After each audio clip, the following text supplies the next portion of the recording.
Bismillahirrahmanirrahim. Assalamualaikum warahmatullahi wabarakatuh.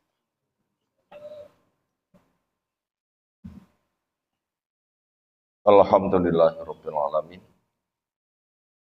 Walladzi arsala rasulahu bil huda wa dinil haqq lidhirahu 'ala dini kullih. Wa kafa billahi syahida. Wa asyhadu an la ilaha illallah wahdahu la syarikalah. Wa asyhadu anna Muhammadan abduhu wa rasuluh. Allahumma shalli ala Muhammad wa ala alihi wa ashabihi wa man tabi'ahum bi ihsanin ila yaumiddin. Ya ayuhan nas ittaqu rabbakum alladzi khalaqakum min nafsin wahidah khalaqa minha zawjaha wa bassa minhuma rijalan katsiran wa nisaa'a wattaqullaha alladzi tasaaluna bihi wal arham innallaha kana 'alaikum raqiba wa ba'd.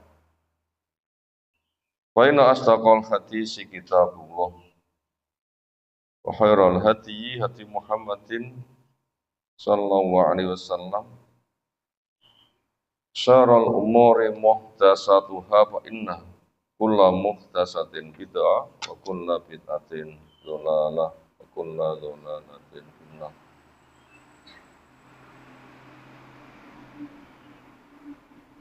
Ayyuhal ikhwah akramana subhanahu wa ta'ala. Materi pertama kita kaji pagi hari ini insyaallah tentang apa itu as-sunnah, sunnatur rasul, semakna dengan Islam. As-sunnah itu apa? Sunnatur rasul itu apa? Islam itu apa? Sekarang kita masuk pada nomor 77 dari kitab Syarhus Sunnah yang ditulis oleh Al-Imam Abu Muhammad Al-Hasan bin Ali bin Khalaf Al-Barbahari yang meninggal tahun 329 Hijriah. Temanya tentang Asmaul Husna, nama-nama Allah yang baik, wasifatul ula, dan sifat-sifatnya yang tinggi. Sifat memiliki makna kerja. Allah punya nama, Allah juga punya kerja. Nama Allah menunjukkan kerja. Tapi tidak semua kerja Allah menjadi namanya. Mu'allif rahimahullah ta'ala menjelaskan, wallahu tabaraka wa ta'ala, dan Allah zat yang maha berkah, yang punya kebaikan-kebaikan jumlahnya banyak. Ketika orang diberkahi berarti diberikan kebaikan yang banyak, terus semakin lama semakin besar, didapatkan dengan cara yang mudah, itulah halal. Allah zat yang maha berkah. Beruntunglah orang yang diberkahi, semoga kita diberkahi. Demikian juga Allah zat yang maha tinggi. Allah adalah Al-A'la, paling tinggi. Ada perintah sabbih al-isma, sabbihisma rabbikal a'la. Sucikan nama Allah Rabbmu zat yang maha tinggi. Al-A'la, paling tinggi. Tidak ada yang bisa melebihi. Allah jelaskan tentang dirinya, Ar-Rahman alal arsy istawa. Allah zat yang maha Rahman di atas arsy istawa. Arsy itu adalah atapnya alam raya. Atapnya alam raya. Makhluk yang paling tinggi, yang paling besar. Semua makhluk lainnya di bawah arsy. Allah di atasnya lagi, tinggi dan naik. Tidak dijelaskan bagaimana cara naiknya. Kita diberitahu Allah itu tinggi dan naik. kita paham kata-kata itu. Seperti apa kita nggak diberitahu, mengimaninya wajib, mempertanyakannya bid'ah, karena runyam, karena itu kewenangan Allah. Kita nggak diberikan tugas, tugasnya adalah pahami petunjuk, amalkan, kamu dapat manfaat. Jangan ngorek kepada Allah, Allah tidak boleh untuk ditanya. Karena fa'alun lima yurid, punya hak berbuat yang dikehendaki. La yus'alu wa tus'alun, Allah tidak boleh ditanya, tapi kamu yang akan ditanya. Dan Allah tidak pernah zalim. Allah lebih sayang kepada hambanya daripada hamba menyayangi diri sendiri. Itulah kita dimudahkan, dibimbing, disayangi, maka supaya mensyukuri. Sami'un basirun, sami'un alimun. Di antara nama-nama Allah ada As-Sami', zat yang mendengar. Ada Al-Basir, zat yang maha melihat. Ada Al-Alim, zat yang maha tahu. 99 kita diberitahu yang kamu kenal itu nama-nama Allah. Tapi bukan pembatasan, namanya hanya 99. Karena Nabi SAW menyebutkan samai tapi nafsahu au anzalta fi kitabik au alamtu ahadan min khalqik au istasal fil ilmi ghaibi indak. Nama itu kau namakan dirimu sendiri, atau nama itu yang telah tertera di dalam kitabmu, atau nama itu yang dijelaskan oleh nabimu,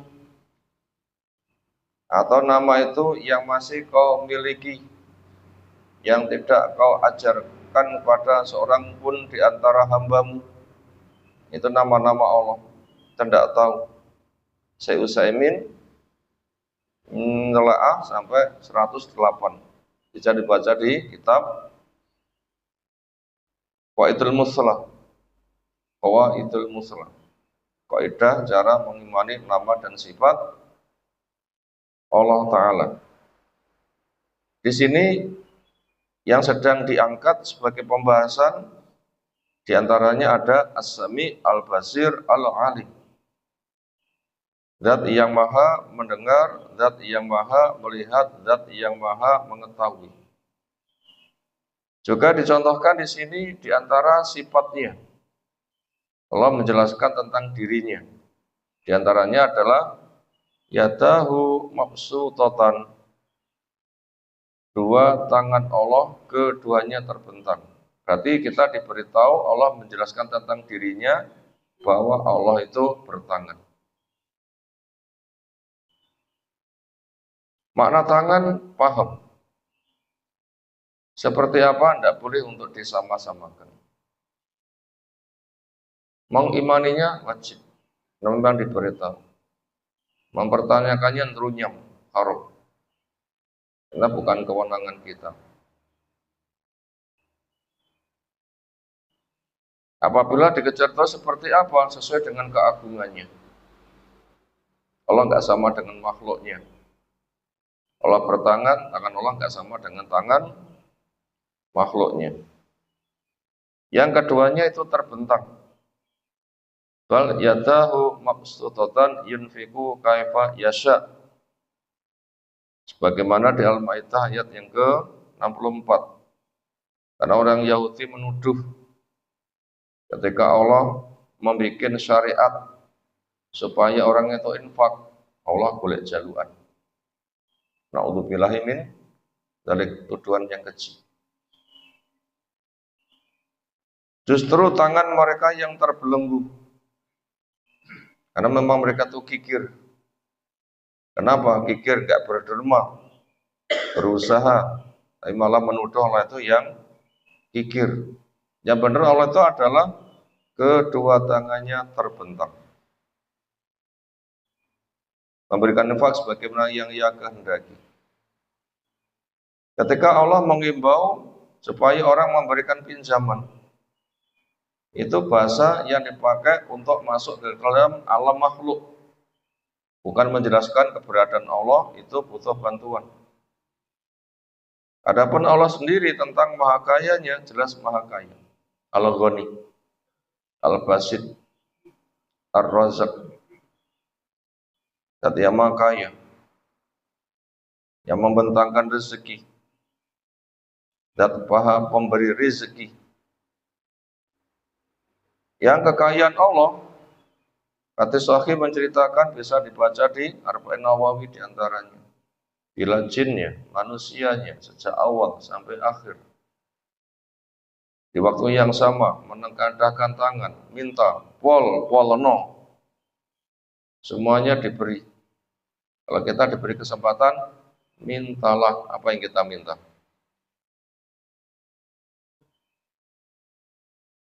Kira-kira minta jam yang harganya berapa? Minta baju harganya berapa? Minta anu berapa? Tidak perlu, nggak iso ngitung. Saking akeh, semuanya diberi. Apalagi orang kafir makan dengan 7 perut, rakosnya pada dunia pol. Mukmin sebatas sarana. Sehingga yang diminta itu adalah yang paling utama surga. Dunia sarana. Nah, beda orang kafir menjadikan dunia tujuan puncaknya pol. Semuanya diberi. Lalu kekayaan Allah seperti apa? Seperti luasnya lautan. Sementara yang dipakai oleh makhluk hanya sebatas air yang nempel ketika jarum dicelupkan ke laut. Berapa banyak yang nempel? Itulah maha kuasanya Allah. Makanya Allah ketika memerintahkan sodakohlah, infaklah, berilah pinjaman, bukan kekurangan dana, tapi memberi kesempatan kepada manusia untuk mengembangkan hartanya. Kenapa? Ketika Allah menghimbau beri pinjaman, intuk ridhol qardan hasanah, bila kamu memberikan pinjaman baik kepada Allah, yudha'ifu lakum, Allah akan melipat gandakan. Kalau makhluk mencari dana itu karena kekurangan dana. Ketika diputar, lalu kerjasama mudharabah, pemilik dana dapat berapa? Berangkat 10 juta, diputar dapat 20 juta, berarti 10 juta pengembangannya, dipotong biaya operasional 4 juta, sisa 6 juta bagi 2. Berarti modal 10 juta dapat 3 juta. Itu kalau kerja sama makhluk, yolek badi, darah badi. Sementara ketika memberikan pinjaman kepada Allah, Allah akan melipatkan berapa? 10 kali, 700 kali. Sampai kelipatan yang nggak bisa dihitung. Jadi kita Allah memberi, bukan cari sumbangan. Pinjamilah kepada Allah, ini bahasa yang Allah pakai sesuai dengan alam makhluk, bukan keberadaan Allah. Itu bukti bahasanya dua tangan Allah itu terbentang. Enggak sebagaimana dituduhkan Yahudi, katanya dua tangan Allah itu terbelenggu, katanya cari pinjaman, dituduh fakir. Na'udzubillahi min dzalik. Berikutnya perincian Allah punya nama Al-Alim, zat yang maha tahu. Yang konsekuensinya adalah Allah mengetahui. Allah zat yang mau mendengar. Allah zat yang mau melihat, mau melihat. Allah zat yang mau mengetahui, mau mengetahui. Mendengarnya Allah sesuai keagungannya. Melihatnya Allah sesuai keagungannya. Mengetahuinya Allah sesuai keagungannya. Mana As-Sami, Al-Basir, Al-Alim bisa dipahami. Seperti apa kita tidak diberitahu. Mengimaninya wajib, mempertanyakannya bid'ah. Apa hikmah Allah Maha mendengar, mau mendengar, apa hikmahnya? Yang ini kita boleh tanya, apa hikmahnya? Kita ingin didengar, kita ingin dilihat, kita ingin diketahui. Mendengarnya Allah, ada mendengar, enggak semata mendengar, tapi mendengar memiliki makna merahmati. Karena ada orang dihukum Allah enggak mau mendengar. Ada orang dihukum Allah enggak mau melihat. Ada orang dihukum Allah tidak mau mengetahui. Gah aku ngrungokne, gah aku nyawam, gah aku roh. Berarti kena hukuman. Sehingga bila ada terjadi apa-apa gak ditolong. Kenapa? Gak didengar, gak dilihat, tidak diketahui. Dan kita ingin didengar penuh kasih sayang. Berarti kita punya kebutuhan, punya ketergantungan, punya permintaan, Allah berkenan mendengar, Allah berkenan melihat, Allah berkenan mengetahui, untuk menolong. Makanya kita bersyukur. Kapan kita mengakui ujian milik Allah, Allah dat yang mendengar, kapan kita mengakui? Sami Allahu liman hamidah. Allah berkenan mendengar kepada orang yang mau memujinya. Imam memberitahu kepada makmumnya, Allah berkenan mendengar kepada yang memujinya. Makmum berucap, Rabbana walakal hamdu. Ya Allah, pujian milikmu. Syukur. Ternyata saya didengar, saya dilihat, saya diketahui. Dan orang sholat, ungkapan itu di sana, ternyata akan diberi apa yang diminta. Oh, itu kan hikmahnya kan ya. Hikmahnya begitu. Nabi Musa, Nabi Harun, ketika suruh dakwah, itu ada rasa takut. Kenapa? Manusiaannya. Karena ada dosa Nabi Musa tempo dulu. Jangan-jangan nanti apabila dakwah kepada Fir'aun ditangkap. Kenapa? Pernah terjadi kasus pembunuhan, Nabi Musa melarikan diri. Sekarang malah datang. Dulu saya lari, sekarang datang. Gimana? Dan sebagainya. Maka Allah mengatakan, la takhafa, isma'u wa ara. Kamu kedua jangan takut. Saya mendengar, saya melihat. Wis tak budal lo tak sawang. Budal lo tak rungokne. Artinya akan saya bantu. Mereka tidak akan bisa menjamah kepada kamu. Nah, itu hikmahnya. Hikmahnya begitu. Menunjukkan kita butuh kepada Allah. Makanya bila kita butuh kepada Allah, panggil namanya. Ya Razak berarti minta rezeki. Ya Allah Ghani berarti minta diberi kekayaan. Ya Al-Basid berarti minta diluaskan kebutuhan kita. Ya Rahman, Ya Rahim, Ya Arhamah Ar-Rahimin berarti minta diberi rahmat. Ya Al-Ghaffar, Ya Al-Ghafur minta diberikan ampunan. Doalah kepada Allah dengan nama-namanya.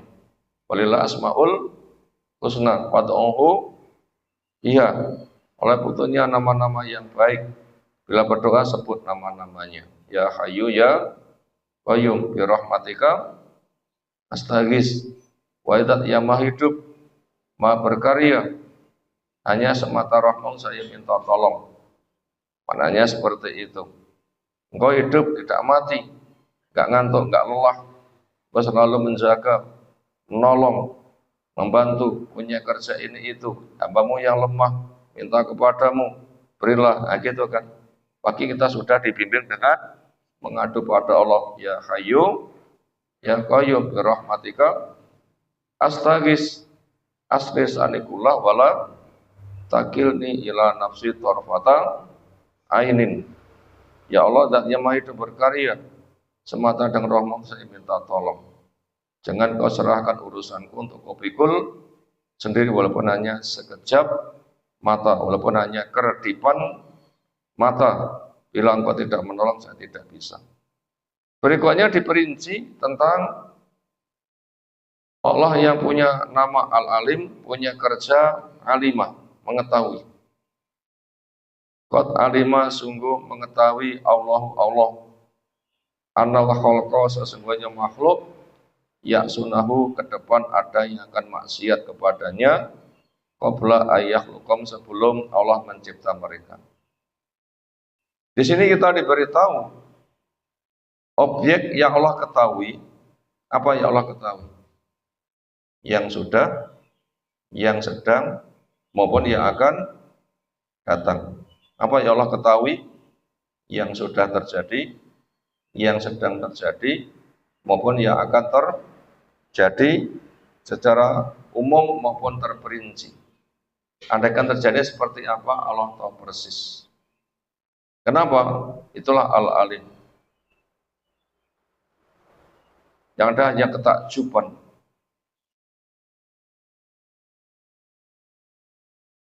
Termasuk Allah mengetahui manusia nanti di surga dan neraka. Tahu.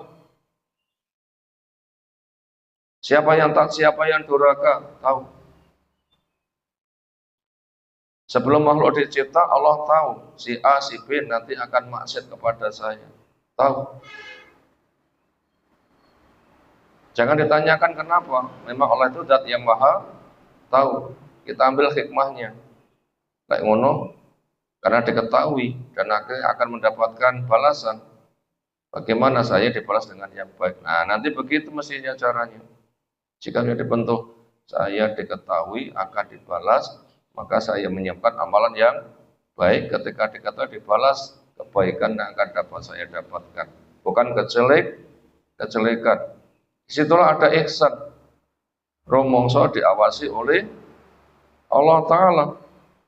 Nah itu begitu. Mestinya itu ke sana.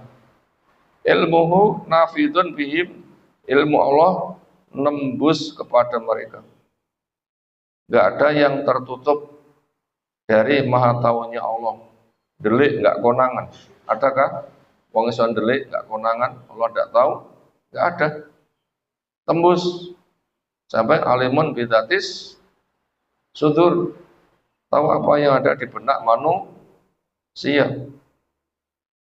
Walam yamna'hu maka tidak menjadi penghalang buat Allah ilmuhu pengetahuan Allah bihim kepada mereka anhadahu bahwa Allah memberi hidayah kepada mereka lil Islam kepada Islam. Alur hukum Allah tidak boleh disamakan alur hukum manusia. Hukum manusia apa? Misalnya kita ambil bahasa.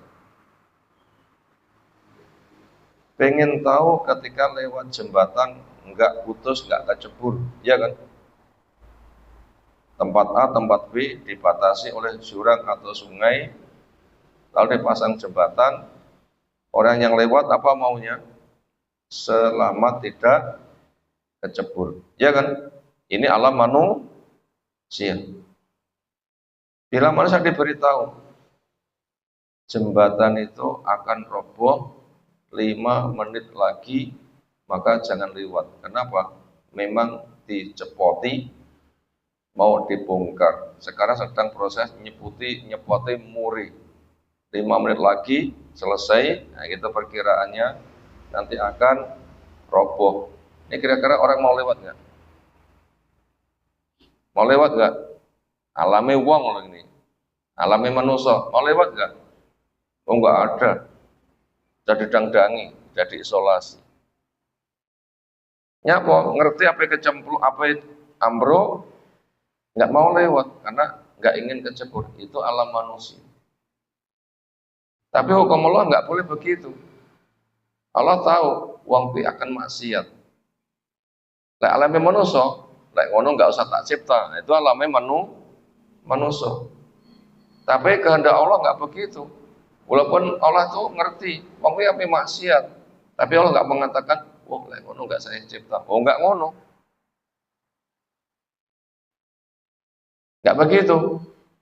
Kenapa? Karena hukuman yang akan ditimpakan kepada orang ini tidak mengikuti dari maha tahunya Allah. Tetapi Allah akan memberikan hukum sebagaimana amal dia. Maka sebelum beramal diberikan pembekalan. Nah begitu. Saya ulang. hukuman yang akan dirasakan seseorang ini karena maha tahunya Allah atau balasan amal. Saya ulang, ini perlu dipahami ini. Hukuman yang akan ditimpa seseorang itu berdasarkan maha tahunya Allah atau balasan amal.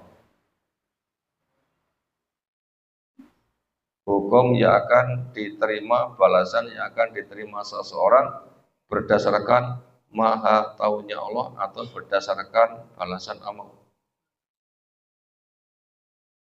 Berdasarkan balasan amal. Bukan karena maha tahunya Allah. Maka karena balasan yang ada itu sebagai balasan amal, apa yang akan ia terima merupakan balasan amal, maka dia akan dibalas sebagaimana amalnya, bukan karena maha tahunya Allah. Makanya sebelum orang itu beramal dapat pembekalan. Sebelum orang itu beramal dapat apa? Pembekalan. Maka hikmahnya malah mendukung. Karena orang itu dibalas berdasarkan amalannya. Sementara dilarang beramal kecuali ada ilmu, maka Allah memberikan bimbingan dulu. Aku ngerti kamu calonnya maksiat. Saya ngerti kamu nanti akan dibalas. Balasan untuk pada kamu berdasarkan amal kamu. Sementara beramal itu tidak boleh tanpa ilmu. Sekarang tak bimbing ilmu disik.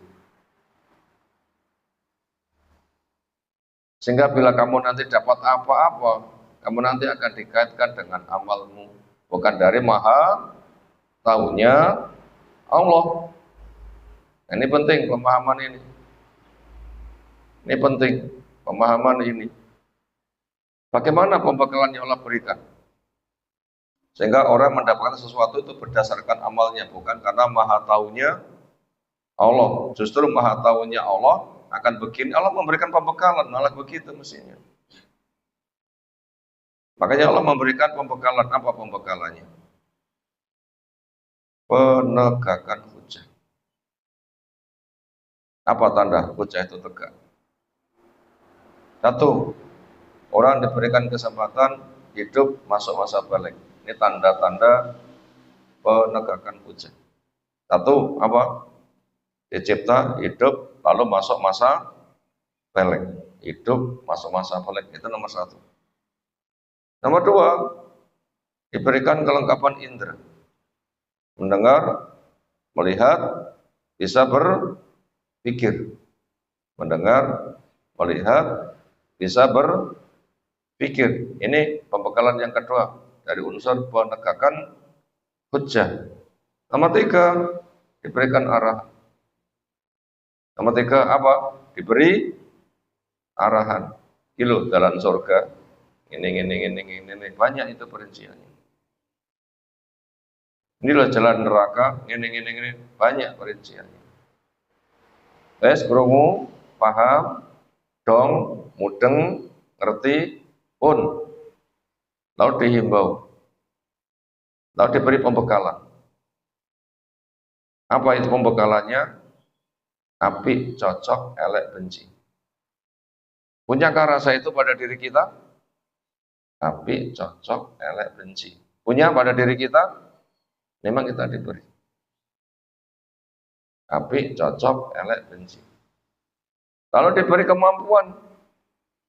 Elek untuk ditinggalkan, apik untuk diambil. Nah gitu, Allah membekali begitu. Elek untuk ditinggal nih, karena kamu mampu, karena diberi kemampuan. Semisal tangan kita bisa kita gerakkan atas bawah, ini ada pertimbangannya. Nyapu ke atas, nyapu ke bawah, itu nanti akan ditanya. Elek kamu tinggalkan, apik kamu ambil. Setelah itu tidak ada penghalang. Lewat ngono kuwi, hasil pilihanmu itu nanti balasanmu. Hasil pilihanmu itu balasanmu. Semisal kita pagi hari ini, minimal ada dua pilihan kegiatan. Satu, melanjutkan tidur.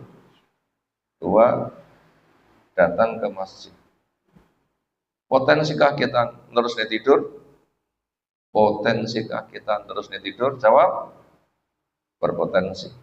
Potensikah kita datang ke masjid? Jawab, berpotensi. Mana yang dipilih? Fitrahnya. Sing apik tak sibuk, sing gak apik tak tinggal nih. Kira-kira wong sing terusnya tidur, nyapa tidur? Mbuh juk-juk aku turu atau diniati? Wis digugah tangi wayang ngaji. Jawab, nggih kedap. Lalu milih turu. Nyapa turu? Mbuh ujug-ujug aku turu. Gitukah jawabannya? Enggak. Nyapa turu? Aras-arasan. Budal. Gitu kan? Ada hukumannya. Sing gelem budal juga ada balasannya. Itu namanya penegakan hujah. Jadi balasan manusia berdasarkan penegakan hujah, bukan dari maha tahunya Allah. Justru Allah maha tahu akan begini, Allah memberikan solusi. Lah gitu. Itu namanya takdir syar'i. Namanya takdir apa? Syar'i. Itu Allah maha tahu mereka akan begini begitu. Allah memberikan pembekalan, yaitu hadahum lil Islam, memberi bimbingan kepada masyarakat tentang Islam. Wa man nabihi, dan Allah memberikan anugerah dengannya alim kepada mereka. Itu anugerah Allah itu. Allah maha tahu akan begini-begini, Allah memberikan pembekalan. Itu namanya anugerah. Karman karena kemuliaannya, wajudan karena kedermawanannya, watafatulan karena curahan fadilah yang melimpah. Siapa yang mensyukuri, dia mengatakan falahul hamdu, pujian hanya semata milik Allah yang telah memberikan pembekalan yang luar biasa. Demikian materi pertama yang kita kaji di kesempatan pagi hari ini. Sekarang kita masuk pada materi yang kedua.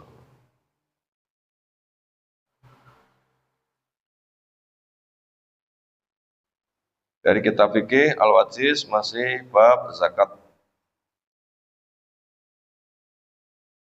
Berikutnya perincian kriteria para penerima zakat. Ada 8 pos. Apakah ketika berbagi zakat 8 pos itu diisi semua? Zakat mesti diporo-poro? Jawab, ada khilaf, yang benar tidak. Siapa pos yang mana yang disaluri zakat? Jawabnya, mana yang paling mendesak, paling membutuhkan. Sekira ada pos yang sedang tidak membutuhkan, tidak usah. Kenapa? Tidak harus istiaf, tidak harus menyeluruh. Tidak harus menyeluruh. Sekarang kita akan mengenal pos yang ke-6. Kriterianya seperti apa? Yaitu penyaluran zakat untuk membantu pada gharib. Apa itu gharib? Orang yang terpikul pada dirinya hutang. Apa gharib? Pemikul hutang. Maka untuk menuntaskan hutang bisa dibantu dengan harta zakat. Untuk menuntaskan hutang bisa dibantu dengan harta zakat. Gharim yang bagaimana? Untuk dijelaskan kriterianya. Sebab pemikiran wongnya rono-rono. Pemikiran wong rono-rono. Enek sing seneng jaluk, enek sing seneng memberi. Buat orang yang seneng jaluk, lek gharib mikul utang disumbang, wis tak ngekeh-ngekehne utang. Golek wayah deyek-deyek, golek sumbangan. Programnya ngemis. Ada manusia yang punya pemikiran seperti itu. Adakah? Wah, anak-anak, wah, jenenge manusia. Ada bisikan iblis, bisikan setan. Sementara Nabi membimbing, memberi lebih suka daripada menerima. Apa bimbingan Nabi? Memberi lebih suka daripada menerima. Karena yatul ala afdalu min yatis sufla. Dia tetap lebih utama. Seperti apa utamanya yang di atas? Memberi. 1, berjasa. 2, ada rasa puas menanam jasa. 3, tidak ada rasa derajatnya jatuh karena diberi. Karena diberi itu barang turahan, ada mutunya jelek. Di balik itu juga akan dilipat gandakan. Nggak akan mengurangi harta. Kalau diberi, nggak bertambah, dan punya memiliki kesan kurang terhormat. Makanya Nabi kita membimbing memberi lebih suka daripada menerima. Toh nggak ngurangi harta, toh dijamin janji, jaminnya berlipat-lipat, tidak jatuh miskin gara-gara sodakoh. Itu yang dibimbingkan. Tapi ada orang itu anak sing tukang utang, wah enek zakat, selawaya bayar, boleh sumbangan. Adakah orang itu mental kayak begitu? Jawabnya ada-ada saja. Sekarang di sini kita akan melihat kriterianya seperti apa. Sehingga nanti ada bela orang itu hutang yang punya kriteria itu, nah silahkan. Wa ammal gharimun, adapun gharim, fahum maka mereka aksam, ada beberapa macam. Faminhum, di antara mereka, man, ada orang yang tahammala hamalatan, memikul beban. Apa kasusnya memikul beban? Misalnya ada dua kubu api tengkar, lalu butuh didamaikan. Untuk mendamaikan butuh dana, sementara tidak punya dana. Apa yang ia punya sudah habis. Ini boleh utangan boleh. Dan nanti bayarnya bisa cari bantuan dari uang zakat. Ada orang mati, dibuka kesempatan berdonasi, sapa sing gelem bantu bayar utangi. Insya Allah saya bayar, saya bantu. Kenapa? Saya punya. Gak berapa lama ternyata kena musibah, Bu. Kena musibah reso bayar. Ini boleh cari utang. Dan nanti bisa dibantu dengan dana dari zakat. Kenapa? Tahammala amalatan, memikul beban. Memikul beban. Au dhamina dainan falazimahu, maka orang yang memikul menjamin hutang, maka berkonsekuensi kepada dia untuk memikulnya. Fajahafa bimali, maka akhirnya dia menghabiskan hartanya. Misalnya orang tuanya mati, memikul hutang, otomatis akan terpikulkan kepada anak-anaknya. Nah begitu, akan terpikulkan kepada anak-anaknya. Makanya meninggalnya Abdullah, yang punya anak namanya Jabir, terbunuh di perang Uhud. Makanya anaknya yang kerja keras untuk membayari utangnya Pak. Akhirnya minta tolong pada Nabi agar melobi kepada para penagih, ojo nemen-nemen lamun nagih. Maka Nabi membantu untuk pelunasan. Itu namanya termasuk memikul hutang.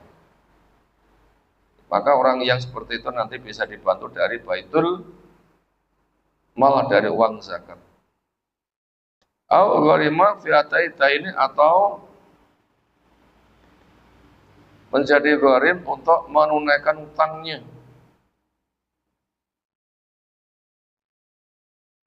Mungkin kondisinya mendesak, hutang, tapi tetap saja tidak bisa bayar.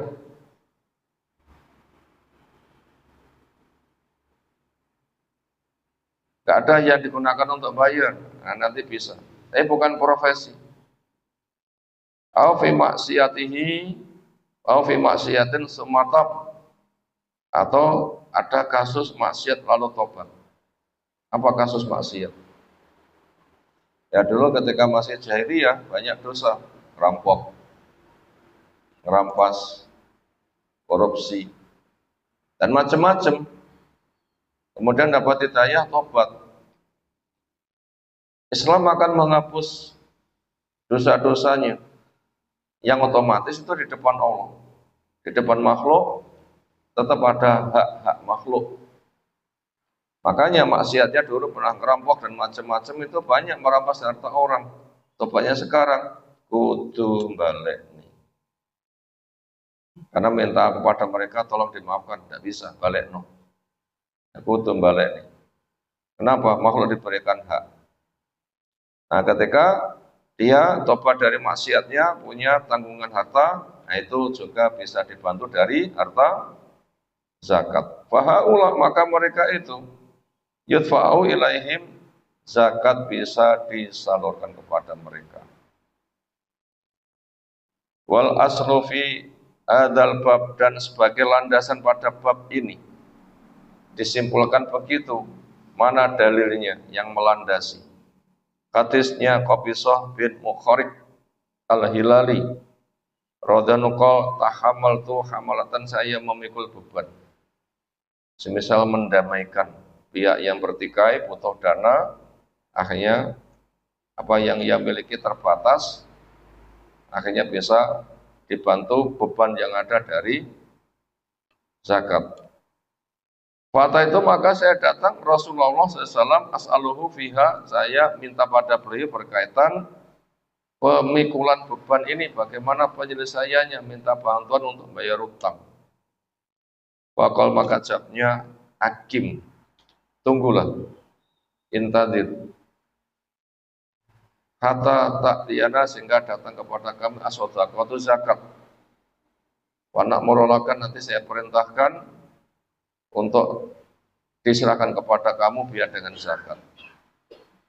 Kalau semakol setelah selesai zakat tiba, lalu dia diberi berapa butuhnya untuk bayar utang, di situ ternyata ada iringan nasihat supaya benar pemikiran berkaitan masalah ini. Ya Qabisah, innal mas'alata, semuanya minta. Termasuk kamu ke sini minta bantuan dari dana zakat untuk bayar utang. Kasus minta itu atau kasus yang lain, namanya minta. La tahillu illa li ahadi salasatin, tidak halal kecuali untuk salah satu dari 3 potensi. Siapa-siapa yang memiliki 3 kriteria berikut minta boleh, tapi bila bukan 3 kriteria, minta atau ngemis, itu tidak diperbolehkan. Minta atau ngemis tidak diperbolehkan. Tapi siapa yang masuk di dalam 3 kriteria berikut, minta bantuan, itu adalah boleh. Apa 3 itu? Rajulin tahammala hamalatan, seseorang yang memikul beban. Mendamaikan 2 pihak butuh dana, atau ada musibah alam menampung para pengungsi. Mereka nggak punya apa-apa, butuh dibantu. Tenda umum, dapur umum, nah, itu boleh meminta cari sumbangan, bikin proposal untuk penanggulangan bencana alam, menggalang donasi untuk membantu saudara kita di Palestina misalnya. Senada dengan itu namanya tahamalah hamalatan, bukan tukang mis, bukan. Itu sesuai dengan momen. Atau ada gedung pondok di mana roboh sehingga menimpa musibah sana sini, kemudian orang itu menggalang dana untuk membantu evakuasi, nyantuni keluarga, dan macam-macam, bangun gedung lagi. Nah, itu orang membuka donasi, itu boleh. Kenapa? Termasuk tahammala hamalatan, itu bisa dibantu dengan dari zakat. Fahalat, maka boleh. Lalu untuk dia al-masalatu minta hatta yusibaha, sehingga menutupinya, mencukupinya, summa yumsiku, setelah itu mandek. Nggak boleh bangga aliran dana dialirkan nanti tumpuk-tumpuk untuk apa? Cadangan, nggak boleh. Cukup mandek. Misalnya itu 5 miliar, sudah 5 miliar, sudah selesai. Yang kedua, warajulin asabatu jaiha, orang yang menimpa kepadanya musibah. Ijtahat, malahu, yang meluluh lantakan hartanya. Gunung meletus, hartanya habis, banjir, habis. longsor habis, atau berbagai macam bencana yang lain, kebakaran habis, nggak tersisa apa-apa. Wa halal maka halal buat dia al maslahatu minta hatta yusiba sehingga mencukupi kiwaman penyangga min aisin dari hidup. Ketika sudah bisa mandiri, jangan minta lagi. Kenapa? Butuhmu sudah tercukupi. Alkola kiwaman atau sidatan penutup kebutuhan min aisin dari kebutuhan hidupnya. Yang ketiga, warajulin asabatu faqah, orang yang tertimpa kepadanya kemiskinan pol. Hatta yakuma salah satu, kemudian berdiri menjadi saksi tiga pihak, tiga orang. Min dzilhijjah, dari orang yang memiliki pemikiran normal sehingga bisa menjadi rekomendasi. Penguat memang itu butuh untuk dibantu. Nah begitu.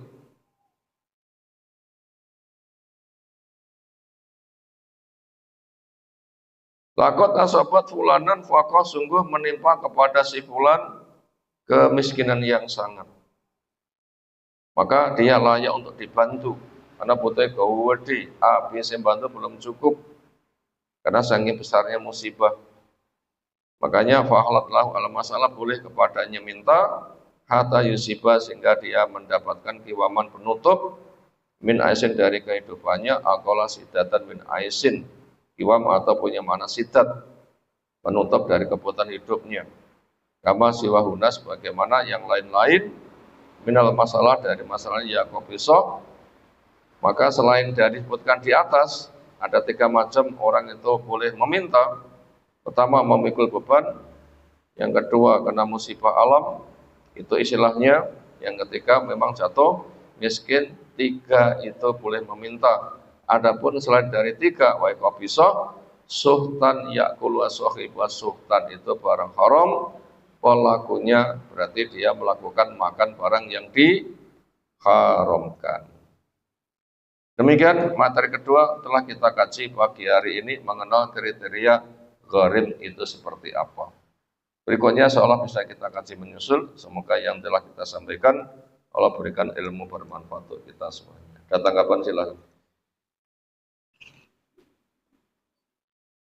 Segera cukup istirahat. Subhanakallahumma bihamdika asyhadu an la ilaha illa anta astaghfiruka wa atubu ilaik. Assalamualaikum warahmatullahi wabarakatuh.